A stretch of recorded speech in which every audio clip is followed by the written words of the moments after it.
অনেক দিন পরে আমি দোয়েল পাখির সন্ধান পেলাম। দেখুন, অনেক দিন পরে দোয়েল পাখি মনে হয় দেখলাম। ওই যে উড়ে যাচ্ছে, ওই গভীরে ঢুকে গেছে। আর একটু কাছে নিয়ে যায়।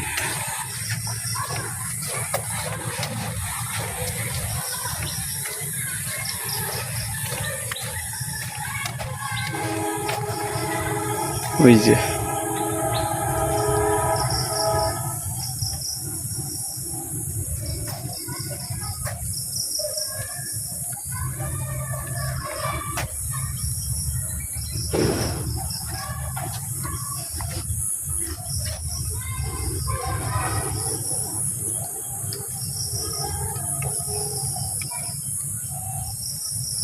দোয়েল পাখি আমাদের জাতীয় পাখি। দেখুন, অনেক দিন পরে দোয়েল পাখিটাকে দেখলাম।